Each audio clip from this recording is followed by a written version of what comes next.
তো নজর ছিল এনডিএ এর বৈঠক এবং সেখানে বলেই দেওয়া হয়েছে আরো একবার মোদি এনডিএ এর নেতা, মোদি প্রধানমন্ত্রী। তৃতীয়বারের জন্য মাসনাদে আসীন হতে চলেছেন মোদি। এনডিএ এর যে বৈঠক, সেই বৈঠকে মোদির নামেই দেওয়া হলো শিলমোহর। এনডিএ এর বৈঠকে মোদির নামে শিলমোহর, আর মোদির উপরই আস্থা রাখলেন নীতিশ কুমার, চন্দ্রবাবু নাইডুও। आज के इस कार्यक्रम में हम सबके बीच में उपस्थित हम सबके यशस्वी प्रधानमंत्री आदरणीय श्री नरेंद्र मोदी जी,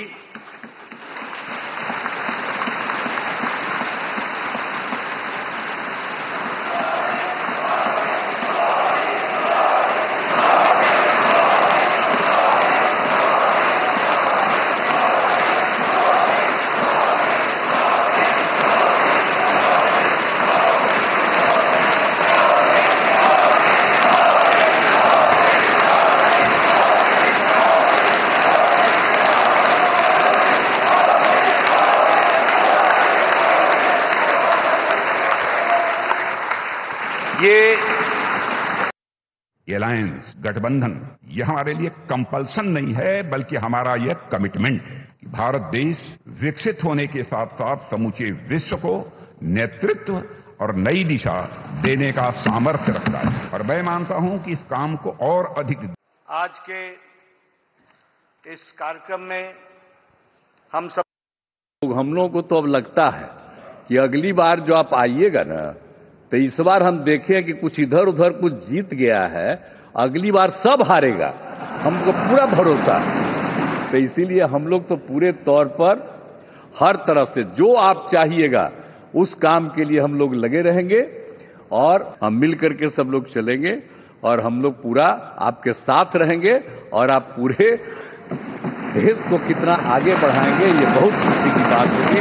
यही हम लोगों को कहना है और यही कहूंगा कि हम सब लोग इनके साथ रहेंगे और एक साथ होकर के जो कुछ भी करेंगे इनकी बात को मानते हुए हम लोग आगे चलेंगे।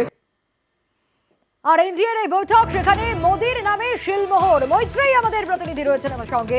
মৈত্রেয়ী, স্বাভাবিকভাবে প্রশ্ন উঠে আসছে যে এর পরবর্তী পদক্ষেপ, রাষ্ট্রপতি ভবনে যাওয়া এবং সরকার গঠনের দাবি জানানো, কি আপডেট?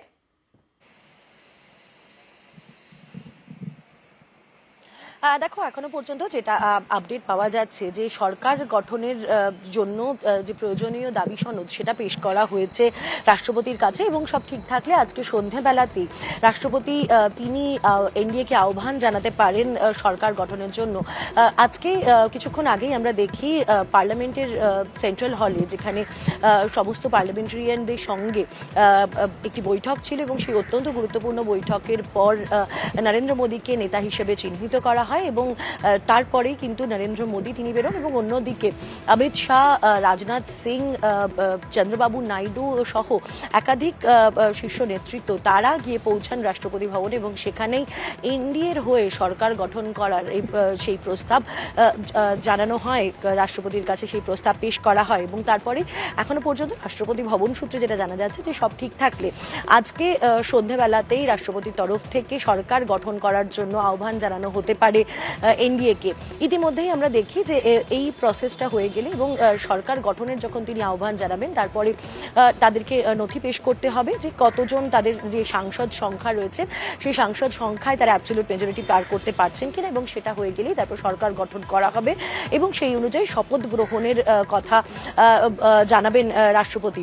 এখনো পর্যন্ত যা প্রস্তুতি রয়েছে তাতে রবিবার দিনই শপথ গ্রহণ করবেন তৃতীয়বারের জন্য প্রধানমন্ত্রী হিসেবে নরেন্দ্র মোদী এবং তার সঙ্গে সঙ্গে কিছু হাই প্রোফাইল যে মন্ত্রিত্ব আছে, অর্থাৎ বেশ কিছু মন্ত্রীরা, পূর্ণ মন্ত্রীরা সেই তার সঙ্গে এই জায়গা থেকে অবশ্যই আমি তোমার কাছে এই প্রশ্নটা রাখতে চাইবো। খুব স্বাভাবিকভাবে এই প্রশ্নটা এখনই উঠে আসে যে এই যে মোদি 3.0, মোদি 3.0 তাহলে এবার কোন ফর্মুলায়?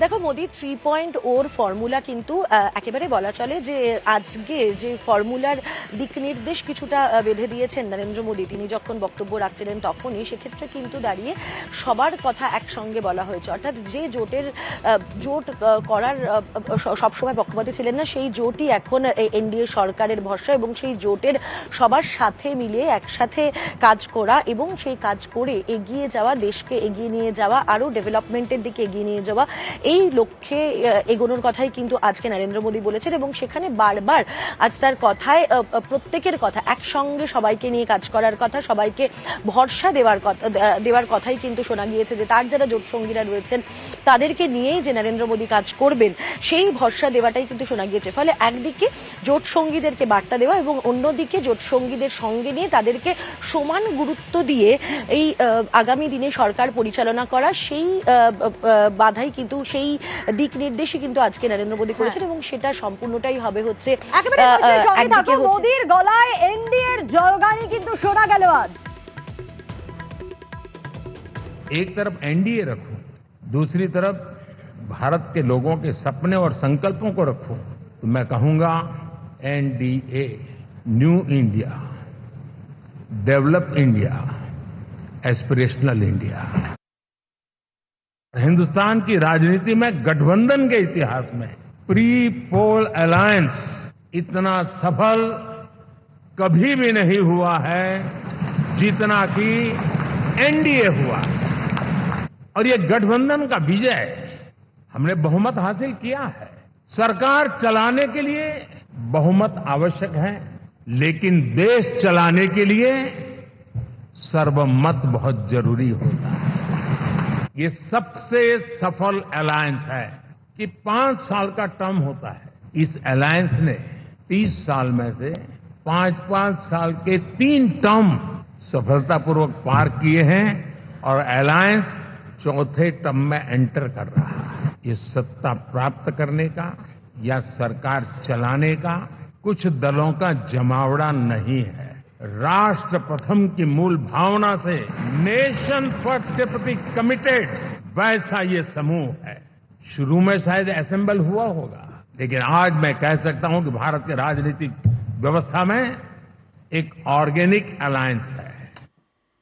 আগামী 10 বছর বিকাশের নতুন অধ্যায়, উন্নয়ন ও সুশাসনের প্রতিশ্রুতি নরেন্দ্র মোদীর। সেন্ট্রাল হলে এনডিএর বৈঠকে বিকশিত ভারতের স্বপ্ন পূরণের বার্তা নরেন্দ্র মোদীর। एनडीए सरकार में हम अगले 10 साल में, मैं बहुत जिम्मेवारी के साथ कह रहा हूं, अगले 10 साल में विकास का नया अध्याय लिखेंगे, गुड गवर्नेंस का नया अध्याय लिखेंगे, जनता जनार्दन की भागीदारी का नया अध्याय लिखेंगे और सब मिलकर के विकसित भारत के सपने को साकार करके रहेंगे। কংগ্রেসকে কটাক্ষ মোদীর। 10 বছরে 100 পেরোতে পারেনি কংগ্রেস, মানুষের আস্থাও পূরণ করতে পারেনি। মোদীর নিশানায় আইএনডিআইএ জোটও। মানুষের মন বুঝতে পারে না ইন্ডিয়া, অতলে তলিয়ে যাবে জোট ইন্ডিয়া। সেন্ট্রাল হলে এনডিএর বৈঠকে কংগ্রেস ও আইএনডিআইএ কে জোটকেই নিশানা নরেন্দ্র মোদীর। 10 साल बाद भी कांग्रेस 100 के आंकड़े को नहीं छू पाई। और अगर मैं 14, 19 और 24 3 चुनावों को जोड़ करके कहूं, कांग्रेस के 3 चुनाव जोड़ूं, तो इन 3 चुनावों में जितनी सीटें मिली है उससे ज्यादा हमें इस चुनाव में मिली है। और मैं साफ देख रहा हूं साथियों, एनडीए वालों को अंदाज नहीं है, वे धीरे धीरे पहले तो डूब रहे थे, अब तेज गति से ये गर्त में जाने वाले हैं। আর এই এনডিএর বৈঠক শেষে তারপর কি ছবি দেখা গেল? মার্গদর্শকদের কাছে নরেন্দ্র মোদী আবারও এনডিএর নেতা নির্বাচিত হলেন। আর তারপরই তিনি পৌঁছে গেলেন কোথায় কোথায়? লালকৃষ্ণ আদবানির কাছে পৌঁছলেন, মুরলী মনোহর যোশীর কাছে পৌঁছলেন, আর সংসদে সেন্ট্রাল হলে তৃতীয়বার প্রধানমন্ত্রীত্বের শিলমোহরের পরে দেখা গেল রামনাথ কোবিন্দ, তার কাছেও কিন্তু গিয়েছিলেন। আমরা নজর রাখবো মার্গদর্শকদের কাছে নরেন্দ্র মোদী। মৈত্রের কাছে এই ছবিটাই জানতে চাইবো। মৈত্রেয়ী, একেবারে বৈঠক শেষ হলো, তৃতীয়বার প্রধানমন্ত্রী পদে আসীন হবেন নরেন্দ্র মোদী, জানা গেল এনডিএর নেতা ঘোষণা হলো, আর তারপর মার্গদর্শকদের কাছে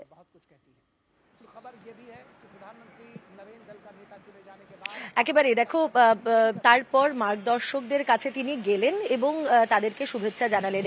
সেই মার্গদর্শকদের কাছে যাদের সঙ্গে যারা দীর্ঘদিন ধরে তারা প্রায় ব্রাত্য হয়েছিলেন, যাদের কথা আলাদা করে উল্লেখ করা যাচ্ছিল না, তাদেরকে দায়িত্ব দেওয়া হয়েছিল মার্গদর্শক হিসেবে থাকুক। একদম অ্যাক্টিভ পলিটিক্স থেকে তাদেরকে মার্গদর্শকের ভূমিকায় পাঠিয়ে দেওয়া হয়েছিল। লালকৃষ্ণ আডবাণীকে যার মানস পুত্র ছিলেন নরেন্দ্র মোদী এবং যার হাত ধরে নরেন্দ্র মোদীর এই উত্থানের সূত্রপাত বলা যেতে পারে, সেই লালকৃষ্ণ আডবাণী কিন্তু ব্রাত্য ছিলেন দীর্ঘদিন এবং দীর্ঘদিন বাদেই কিন্তু এই ছবি দেখা গেল। কেন দেখা গেল? রাজনৈতিক বিশ্লেষকরা তারা বলছেন যে এনডিএ সরকার যখন প্রথম এনডিএ তৈরি হয়েছিল তার পেছনে কিন্তু ইনস্ট্রুমেন্টাল ছিলেন এই দুই ব্যক্তিও, অর্থাৎ মুরলী মনোহর যোশী এবং লালকৃষ্ণ আডবাণী। তার মধ্যে লালকৃষ্ণ আডবাণীর সঙ্গে দীর্ঘদিন অত্যন্ত সুসম্পর্ক ছিল এবং নরেন্দ্র মোদীর, কিন্তু তারপরেও তিনি কোথাও একটা গিয়ে ব্রাত্য হয়ে গেছিলেন। ফলে এখানে তাদের কাছে পৌঁছে গিয়ে এই বার্তাটাই দেওয়ার যে নবীন প্রবীণের বিভেদ মিটিয়ে দিয়ে এনডিএ সরকার যে নতুন ভাবে চলবে এবং পুরনো এনডিএ অর্থাৎ এনডিএ যে হাত ধরে তৈরি হয়েছিল সেই এনডিএর হাত যে এখনো অবধি তারা ছাড়ছে না, সেই বার্তাই একেবারে সেই বার্তাই দিতে চাইলেন নরেন্দ্র মোদী। বেশ মৈত্রেয়ী। শুধু তাই নয়, এর পাশাপাশি কিন্তু প্রাক্তন রাষ্ট্রপতির কাছেও গিয়েছিলেন মোদী। মোদী কোবিন্দ সাক্ষাৎ, সেই সময়কার ছবিটা আপনারা দেখছেন। রামনাথ কোবিন্দের কাছেও পৌঁছে যান নরেন্দ্র মোদী।